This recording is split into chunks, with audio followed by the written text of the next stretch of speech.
जय हिंद दोस्तों। मैं गुरुदेश कुमार आपके अपने कैरियर गुरु कोचिंग सेंटर के परिवार में आप सभी का स्वागत करता हूं। दोस्तों, आज हम बात करने वाले हैं भारतीय संविधान के भाग 3 के बारे में। भारतीय संविधान के भाग 3 को मैग्ना कार्टा कहा जाता है। मौलिक अधिकारों की चर्चा भारतीय संविधान के भाग 3 में की गई है, अनुच्छेद 12 से 35। मेरे प्यारे दोस्तों, भारतीय संविधान की अगर हम बात करें तो भारतीय संविधान भाग 3 को क्या कहा जाता है? Magna carta. Magna carta. Bharat में सबसे पहले मौलिक अधिकारों की मांग एनी बेसेंट ने की थी। किसने? एनी बेसेंट ने। और भारत में सबसे पहले लिखित मौलिक अधिकारों की मांग किसने की थी? नेहरू रिपोर्ट। नेहरू रिपोर्ट में कौन है? तो ध्यान देना, नेहरू रिपोर्ट की अगर हम बात करें, मोतीलाल नेहरू ने 1928 ईस्वी में सबसे पहले लिखित मौलिक अधिकारों की मांग की थी, जिसे नेहरू रिपोर्ट कहते हैं। 1931 ईस्वी में कांग्रेस के कराची अधिवेशन में मौलिक अधिकारों की मांग की गई, जिसकी अध्यक्षता सरदार वल्लभ भाई पटेल ने की थी। ब्रिटेन में द्वितीय गोलमेज सम्मेलन हुए थे 1931 ईस्वी में। उसमें गांधी जी ने मौलिक अधिकारों की बात की। भारतीय संविधान में मौलिक अधिकार तेज बहादुर लिख दे रहे, एग्जाम के तौर पे बढ़िया है।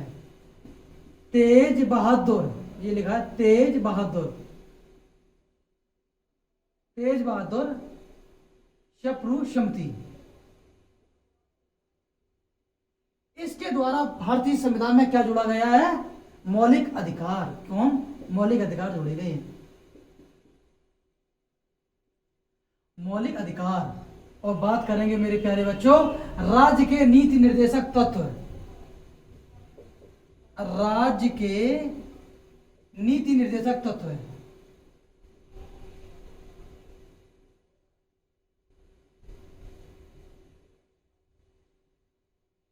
राज्य के नीति निर्देशक तत्व जोड़े गए। मेरे प्यारे बच्चों, जो मौलिक अधिकार हैं कहां से लिए गए हैं? यूएसए, संयुक्त राज्य अमेरिका से लिए गए हैं। और राज्य के नीति निर्देशक तत्व, मौलिक अधिकार अमेरिका से लिए गए, संयुक्त राज्य अमेरिका। और राज्य के नीति निर्देशक तत्व आयरलैंड से, आयरलैंड के संविधान से लिए गए हैं। जो भी कोई मेरा वीडियो देख रहा है या मेरी भाई बहन, मेरे प्यारे बच्चों, ध्यान देना, एग्जाम की दृष्टि से तो इंपॉर्टेंट है, लेकिन जीवन की भी दृष्टि से बहुत महत्वपूर्ण है। आपको अपने मौलिक अधिकारों के बारे में पता होना चाहिए कि हमारा कौन कौन से संविधान के द्वारा मौलिक अधिकार दिए गए हैं, कि कोई हमारा शोषण तो नहीं कर रहा है। भारतीय संविधान में मूल भारतीय संविधान में मौलिक अधिकारों की चर्चा की गई थी 7। वर्तमान में कितने हैं? 6। आइए समझते हैं। मूल संविधान में 7 मौलिक अधिकार थे, लेकिन अब 6 हैं। मूल संविधान में 7 मौलिक अधिकार थे, लेकिन 44वें संविधान संशोधन 1979 ईस्वी के द्वारा संपत्ति का अधिकार को मौलिक अधिकार की सूची से हटाकर इसे संविधान के अनुच्छेद 301 के अंतर्गत कानूनी अधिकार के रूप में रखा गया है। भारत के नागरिकों के मौलिक अधिकार कुछ इस प्रकार है। कितने? 6 वर्तमान में। कौन कौन से हैं मेरे प्यारे बच्चों? समझिए, आप समझते हैं। समता या समानता का अधिकार, अनुच्छेद 14 से 18। ध्यान देना, हम बात कर रहे हैं भाग 3। कौन? भाग 3 है। और अनुच्छेद कौन कौन से हैं? अनुच्छेद जो है, अनुच्छेद है 12 से 35। मेरे प्यारे बच्चों, आप केवल वीडियो को देखना है, मेरी क्लास को देखना है, लिखना भी नहीं है। हम आपको पीडीएफ प्रोवाइड करवाएंगे। चैनल का नाम है SSCGD डाउट। कौन? डाउट। SSCGD डाउट पर हम आपको उपलब्ध कराएंगे पीडीएफ। और जो भी कोई अगर हमारे व्हाट्सएप ग्रुप पे जुड़ा है, टेलीग्राम एक और है, Uttar Pradesh police constable, UP police constable करके, हम सब में शेयर कर देंगे, आपको मिल जाएगा, उपलब्ध हो जाएगी। समानता या समता का अधिकार अनुच्छेद 14 से 18 है। स्वतंत्रता का अधिकार अनुच्छेद 19 से 22। शोषण के विरुद्ध अधिकार अनुच्छेद 23 से 24। धार्मिक स्वतंत्रता का अधिकार अनुच्छेद 25 से 28। संस्कृति और शिक्षा संबंधी अधिकार अनुच्छेद 29 से 30। संवैधानिक अधिकार अनुच्छेद 32। संवैधानिक अधिकार अनुच्छेद 32 कौन है? अनुच्छेद 32 है। एक एक के बारे में हम चर्चा करते हैं। अनुच्छेद 12 में क्या है? राज्य की परिभाषा के बारे में चर्चा की गई है। तो राज्य की परिभाषा किस अनुच्छेद के अंतर्गत आती है? अनुच्छेद 12 के अंतर्गत। अब बात समझते हैं अनुच्छेद 13 के बारे में। अनुच्छेद 13 में के बारे में समझेंगे, मौलिक अधिकारों से असंगत विधियों का शून्य होगा। अनुच्छेद 13 बोलता है, पेपर की दृष्टि से यहां से आपको समझना है। समता का अधिकार या समानता का अधिकार अनुच्छेद 14 से 18। हम बात करते हैं अनुच्छेद 14। अनुच्छेद 14 में क्या है? अनुच्छेद 14 बोलता है विधि के समस्त समानता या समता का अधिकार। ध्यान देने, अगर हम बात करें, इसी को बोलते हैं कानून के समस्त समानता। कानून के समस्त समानता, इसका अर्थ समझते हैं। इसका अर्थ यह है कि राज सही व्यक्तियों के लिए एक समान कानून बनाएगा तथा उन पर एक समान ढंग से उन्हें लागू करेगा, किसी के साथ भेदभाव नहीं करेगा। लेकिन हाँ, अनुच्छेद 14 के अंतर्गत अपवाद है। अनुच्छेद 361 के तहत भारत के राष्ट्रपति को और राज्य के गवर्नर को, राज्यपाल को इससे का संरक्षण प्रदान किया गया है। इन्हें वे भारत के राष्ट्रपति को और भारत के उत्तर राज्यों के राज्यपाल को अनुच्छेद 361 के तहत, ठीक है, अनुच्छेद 361 के तहत इसे क्या संरक्षण दिया गया है। जैसे भारत के राष्ट्रपति और राज्यों के राज्यपाल को कभी भी गिरफ्तार नहीं किया जा सकता और ना ही उन पर किसी भी न्यायालय में मुकदमा चलाया जा सकता है। ना तो गिरफ्तार किया जा सकता है, ना तो मुकदमा चलाया जा सकता है। ध्यान देना, जब तक वह पद पर है, पहले उन्हें पद से हटाया जाएगा, तब चलेगा। समझते हैं अनुच्छेद 15। अनुच्छेद 15 में क्या है? अनुच्छेद 15 धर्म, नस्ल, जाति, लिंग या जन्म स्थान के आधार पर भेदभाव निषेध। मतलब किसी भी व्यक्ति के साथ राजवंश के द्वारा धर्म, मूलवंश, जाति, लिंग एवं जन्म स्थान आदि के आधार पर नागरिकों के प्रति जीवन के किसी भी क्षेत्र में भेदभाव नहीं किया जाएगा। यह कौन? अनुच्छेद 15 बोलता है। अनुच्छेद 16 लोक नियोजन के विषय में अफसर की समता या समानता। राज्य के यहां तक तो सभी को याद करना है, यहां तक पेपर के तौर पे यहां तक है, लेकिन समझने के तौर पे पूरा समझेंगे। राज्य के अधीन किसी पद पर नियोजन या नियुक्ति से संबंधित विषयों में सभी नागरिकों के लिए अफसर की समानता होगी। अपवाद इसमें दे रखा है अनुसूचित जाति, अनुसूचित जनजाति, पिछड़ा वर्ग। एक और अपवाद है, उसे भी याद रखने, EWS इन्हें भी तो मिला है 10% आरक्षण। तो ध्यान देना है, अनुच्छेद 16 के अंतर्गत क्या है? लोक नियोजन के विषय में अफसर की समानता या समता। अब हम बात करने वाले हैं अनुच्छेद 17 के बारे में। अनुच्छेद 17 अस्पृश्यता का अंत। ध्यान देना, अनुच्छेद जो 17 है, छुआछूत जो बोलते हैं, छुआछूत का अंत किया गया अनुच्छेद 17 में। भारत से अस्पृश्यता का उन्मूलन या अंत अनुच्छेद 17 के तहत आपको यहां से याद करना, अनुच्छेद 17 तक है अस्पृश्यता का अंत। अस्पृश्यता के उन्मूलन के लिए इसे दंडनीय अपराध घोषित किया गया है। अनुच्छेद 18 में उपाधियों का अंत। अनुच्छेद 18 में क्या, उपाधियों का अंत। मेरे प्यारे बच्चों, अनुच्छेद 18 में क्या है, उपाधियों का अंत, उपाधियों का अंत। अगर हम बात करेंगे उपाधियों की, तो सेना या विधि संबंधी सम्मान के सिवाय अन्य कोई भी उपाधि राज्य द्वारा प्रदान नहीं की जाएगी। भारत का कोई नागरिक किसी अन्य देश से बिना राष्ट्रपति की आज्ञा से कोई उपाधि स्वीकार नहीं करता है। अगर विदेश में किसी को भी अगर उपाधि दी जाती है तो भारत के राष्ट्रपति की अनुमति लेना क्या है, अनिवार्य। बात करने वाले अनुच्छेद 19 से 22, स्वतंत्रता का अधिकार। स्वतंत्रता का अधिकार अनुच्छेद 19 से 22। अनुच्छेद 19 में क्या है, अनुच्छेद 19 में मूल संविधान में 7 तरह की स्वतंत्रता का उल्लेख था, लेकिन अब सिर्फ 6 है। ध्यान देना, मूल संविधान में 7 तरह की स्वतंत्रता का उल्लेख था, लेकिन अब कितनी है, 6। कौन कौन सी 6 हैं, बात करते हैं। अनुच्छेद 19A में बोलने की स्वतंत्रता, बोलने की स्वतंत्रता, किसकी, बोलने की स्वतंत्रता। अनुच्छेद, अच्छा, बोलने के अंतर्गत कौन कौन सी आ जाते हैं, जैसे बात करें नोट, प्रेस की स्वतंत्रता का वर्णन अनुच्छेद 19A में है। यही तो है बोलने की स्वतंत्रता, बोलने की स्वतंत्रता। अनुच्छेद 19 का बी, अनुच्छेद 19B शांति पूर्वक बिना हथियार के एकत्रित होने और सभा करने की स्वतंत्रता। अनुच्छेद 19C संघ बनाने की स्वतंत्रता। अनुच्छेद 19D देश के किसी भी क्षेत्र में आवागमन की स्वतंत्रता। अनुच्छेद 19E देश के किसी भी क्षेत्र में निवास करने और बसने की स्वतंत्रता।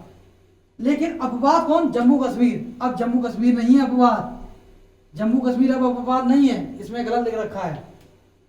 अपवाद अब जम्मू कश्मीर भी नहीं है।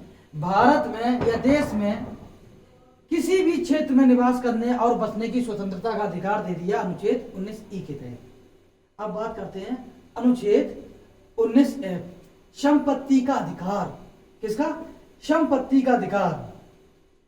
अनुच्छेद 19F संपत्ति का अधिकार। अनुच्छेद 19G कोई भी व्यापार एवं जीविका चलाने की स्वतंत्रता, जीविका चलाने की स्वतंत्रता, जीविका चलाने की स्वतंत्रता। बात करते हैं अनुच्छेद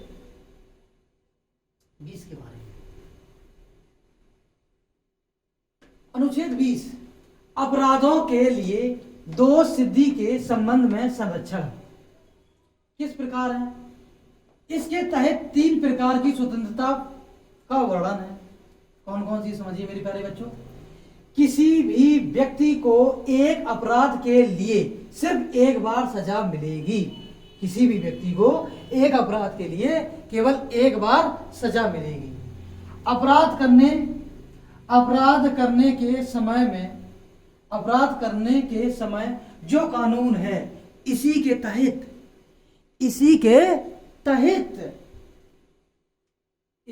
तहत सजा मिलेगी, ना कि पहले और बाद में बनने वाले कानून के तहत। बिल्कुल बात सही। तीसरा कौन सा दे रखा है, किसी भी व्यक्ति को स्वयं के विरुद्ध न्यायालय में गवाही देने के लिए बाध्य नहीं किया जा सकता है। एक यहाँ पे थोड़ा हम समझाते हैं, उत्तर प्रदेश की पुलिस हो या भारत की हो। जैसे अपने भारतीय की बात करें, भारत में क्या होता है, जैसे मान लो अमेरिका ले लो, रूस ले लो, चीन ले लो और भारत ले लो। ये तीनों की का है पुलिस एक साथ इकट्ठी की गई और एक खरगोश को जंगल में छोड़ दिया गया और कहा गया अमेरिका की पुलिस से कि जाओ खरगोश को पकड़ कर लाओ। अमेरिका की पुलिस 30 से 40 मिनट में खरगोश को जंगल में से पकड़ के लाई, वही खरगोश। दूसरे की अगर हम बात करें, दूसरी बार छोड़ा तो रूस 15 से 20 मिनट में पकड़ कर ले जाया खरगोश को। चीन की बात करें, चीन भी पकड़ लाया खरगोश को 1.5-2 घंटे में। लेकिन हम भारत की बात करें या उत्तर प्रदेश पुलिस की बात करें या भारतीय पुलिस की बात करें, इन्हें पुलिस को कहा है भेज दिया गया जंगल में, जाओ खरगोश को पकड़ के लाओ। अब 1 दिन हो, 2 दिन हो, 1 घंटा हो, 2 घंटा हो, 1 दिन 2 दिन, सभी लोग बोले कि देखो भारतीय पुलिस जो है, राज्यों की जो पुलिस है क्या कर रही है, इन्हें खरगोश मिला नहीं। तो ये लोग देखने के लिए गए, तो जो यूपी पुलिस है या भारतीय जो पुलिस बोल सकते हैं, ये किने जंगली सुअर को पकड़ के डंडे मार रहे थे कि कबूल कर तू ही खरगोश है, कबूल कर तू ही खरगोश है। तो ध्यान देना है, इसी के तहत मैं समझाना चाहता हूं आपको, किसी भी व्यक्ति को स्वयं के विरुद्ध न्यायालय में गवाही देने के लिए बाध्य नहीं किया जा सकता। तो यूपी सरकार है, यूपी पुलिस है, डंडा मार मार के जबरदस्ती, नहीं किया हुआ तब भी करवा देगी, कबूल करो ये किया है। तो ये किसके अंतर्गत आएगा, किसके, अनुच्छेद 20 के अंतर्गत, समझिए अनुच्छेद 20 के तहत। अनुच्छेद 21 प्राण एवं दैहिक स्वतंत्रता का संरक्षण। अनुच्छेद 21 में किसकी बात करी गई है, प्राण एवं दैहिक स्वतंत्रता का संरक्षण। किसी भी व्यक्ति को विधि द्वारा या कानून द्वारा स्थापित प्रक्रिया के अतिरिक्त उसके जीवन और व्यक्तित्व स्वतंत्रता के अधिकार से वंचित नहीं किया जा सकता है। अनुच्छेद 21 का ए का के अनुसार है, अनुच्छेद 21 ए, अनुच्छेद 21 ए या का, राज्य 6 से 14 वर्ष के लिए, राज्य 6 से 14 वर्ष के लिए, राज्य से 6 से 14 वर्ष के आयु के समस्त बच्चों को ऐसे ढंग से जैसे कि राज्य विधि द्वारा अवधारित करे निःशुल्क तथा अनिवार्य शिक्षा उपलब्ध कराएगा। 86वां संविधान संशोधन 2002 के द्वारा 86वां संविधान संशोधन के द्वारा ये जोड़ा गया है, और सरकार थी अटल बिहारी वाजपेयी की। कौन की, श्री अटल बिहारी वाजपेयी जी की सरकार थी जो लेके आई थी। अनुच्छेद 22, इसमें आप कहां तक याद रखेंगे, ये रखेंगे अनुच्छेद 21(1) में 6 वर्ष से लेके 14 वर्ष के सभी बच्चों के लिए निःशुल्क एवं अनिवार्य शिक्षा का प्रावधान, इस हिसाब में याद रखेंगे। अब हम बात करने वाले हैं अनुच्छेद 22 हो गया था, 21 हो गया है, 22 पर कहां चला गया है, 22 ही रहा। अनुच्छेद 22 कुछ दशाओं में गिरफ्तारी और निरोध में संरक्षण। अगर किसी भी व्यक्ति को मनमाने ढंग से हिरासत में ले लिया गया हो तो उसे 3 प्रकार की स्वतंत्रता प्रदान की गई। कौन कौन सी, हिरासत में लेने का कारण बताना होगा। अगर आपको कोई भी पुलिस पकड़ती है, गिरफ्तार करती है तो उसका अधिकार है कि हमें क्यों पकड़ रहे हो, मेरा कारण बताओ। दूसरा, 24 घंटे के अंदर आने जाने के समय को छोड़कर, 24 घंटे के अंदर आने जाने के समय को छोड़कर उसे दंडाधिकारी के समक्ष पेश किया जाएगा। उसे अपने पसंद के वकील से सलाह लेने का अधिकार होगा। ये बात करी गई है अनुच्छेद 22 में। अनुच्छेद 22। अब हम बात करेंगे अनुच्छेद 22 के बाद छोड़ते हैं अनुच्छेद 23 से 24, शोषण के विरुद्ध अधिकार। शोषण के विरुद्ध अधिकार अनुच्छेद 23 से 24। अनुच्छेद 23 में क्या है, 23 अनुच्छेद मानव के दुर्व्यवहार और बलात्श्रम पर प्रतिबंध या प्रतिषेध। तो ध्यान देना, अनुच्छेद अगर हम 24 की बात करेंगे मेरे प्यारे बच्चों, किसकी, 24 की, तो 24 में करी गई ये बात, नहीं हम 24 की कहा, 23 की बात करें। अनुच्छेद 23 में करिए मानव तस्करी एवं बलात्श्रम पर प्रतिबंध। मानव के दुर्व्यवहार और बलात्श्रम पर प्रतिबंध, तस्करी बात एक ही है। इसके द्वारा किसी व्यक्ति की खरीद बिक्री, ठीक है, बेगारी तथा इसी प्रकार का अन्य जबरदस्ती लिया हुआ श्रम निषिद्ध ठहराया गया है, जिसका उल्लंघन विधि के अनुसार दंडनीय अपराध है। किसी भी व्यक्ति के साथ जबरदस्ती करके काम नहीं करवा सकते हैं, या उसे बेच नहीं सकते हैं, तस्करी नहीं कर सकते हैं, इसका सारा सारा दिखा रखा है अनुच्छेद 30 के तहत। ऐसा कैसे हो सकता है? जैसे मान लो कुछ लोग, कुछ भी व्यक्ति होते हैं जो मानसिक तौर पे बहुत पीड़ित होते हैं, उन्हें समझ नहीं आता, जो बोलते हैं मेंटल या पागल, उन्हें सोचो आपकी भेज दो, नहीं भेज सकते ना, तो उन्हें भी यार अच्छा वो बोला क्या बोलते हैं मौलिक अधिकार है अनुच्छेद 23 के तहत। और अनुच्छेद 24 बालकों के नियोजन का प्रतिषेध।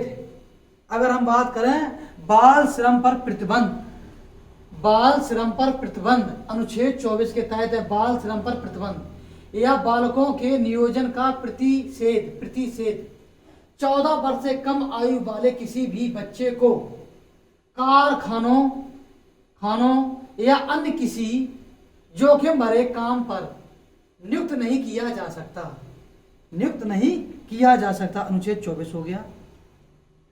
अब हम बात करने वाले अनुच्छेद 25 से 28 धार्मिक स्वतंत्रता का अधिकार। अनुच्छेद 25 से 28 धार्मिक स्वतंत्रता का अधिकार। अनुच्छेद 25, अनुच्छेद 25 अंतःकरण की और धर्म को अबाध रूप से मानने, आचरण और प्रचार करने की स्वतंत्रता किसमें बात करी गई है? अनुच्छेद 25। अनुच्छेद 25 अपने तरफ से अगर हम समझाएं, भारत में किसी भी धर्म की उपासना एवं उसके रीति रिवाजों को मानने का अधिकार, बात एक ही है, अनुच्छेद 25 हो गया है। अंतःकरण की और धर्म को अबाध रूप से, कौन अबाध रूप से मानने, आचरण और प्रचार करने की स्वतंत्रता, कौन स्वतंत्रता। अब बात करते हैं अनुच्छेद 26। अनुच्छेद 26 धार्मिक कार्यों के प्रतिबंध की स्वतंत्रता। धार्मिक कार्यों के प्रतिबंध की स्वतंत्रता, यहां तक आपको याद रखना है। व्यक्ति को अपने धर्म के लिए संस्थाओं की स्थापना एवं व शोषण करने, विधि, समर संपत्ति के अर्जन, स्वामित्व व प्रशासन का अधिकार। कौन अधिकार? अनुच्छेद 27। अनुच्छेद 27 कहाँ है? 27 ये रहा। अनुच्छेद 27 समझिए मेरे प्यारे बच्चों।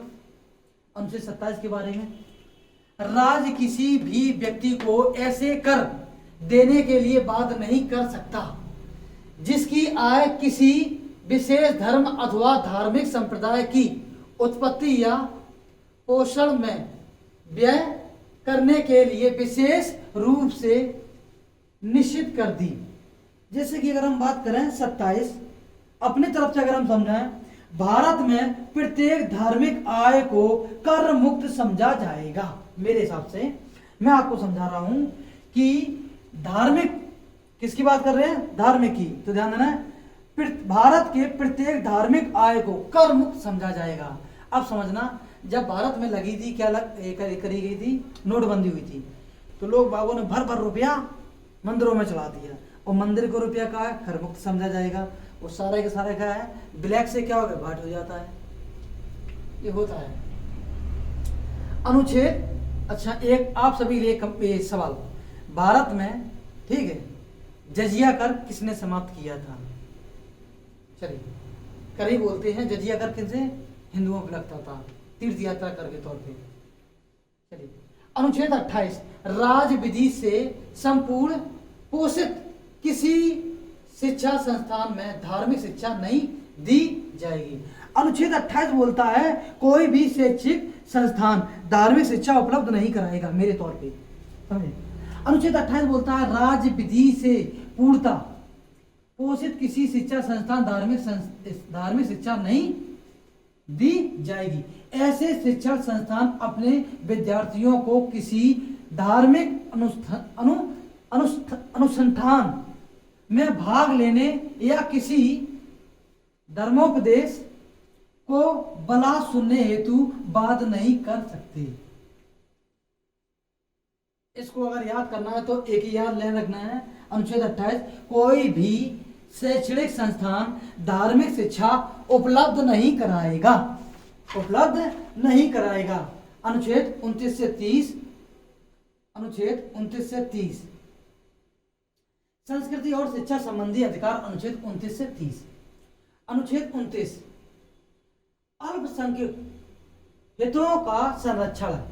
कोई अल्पसंख्यक वर्ग अपनी भाषा लिपि और संस्कृति को सुरक्षित रख सकता है और केवल भाषा, जाति, धर्म और संस्कृति के आधार पर उसे किसी भी सरकारी शैक्षिक संस्था में प्रवेश से नहीं रोका जाएगा।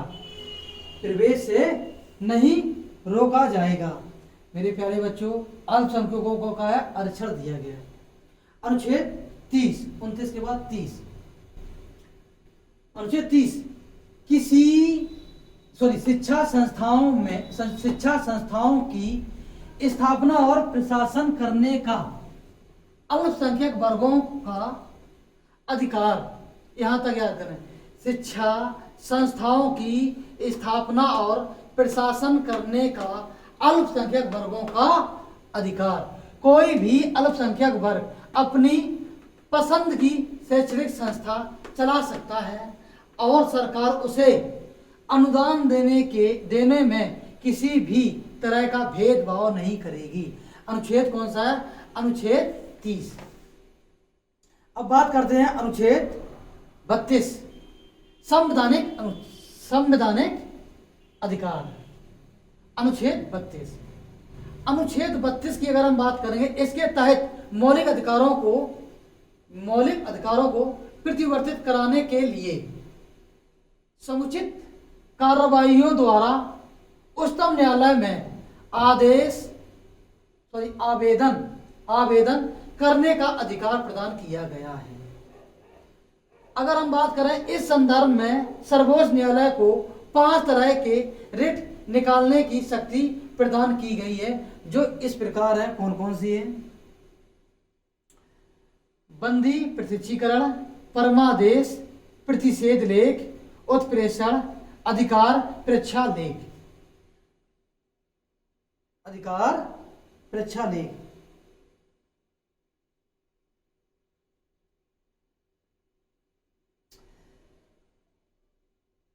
इसे संयुक्त राज्य अमेरिका के संविधान से लिया गया है। कौन?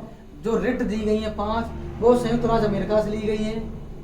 इसका वर्णन संविधान के भाग 3 में अनुच्छेद 12 से अनुच्छेद 35 तक है। अच्छा, खत्म हो गया है। चलिए, अगर हम बात करते हैं अनुच्छेद 32 के बारे में। अनुच्छेद 32 के बारे में अगर हम बात करें तो ध्यान देना, अनुच्छेद 32 को डॉक्टर B.R. अम्बेडकर, बाबा साहब भीमराव अम्बेडकर ने अनुच्छेद 32 को संविधान की आत्मा कहा है।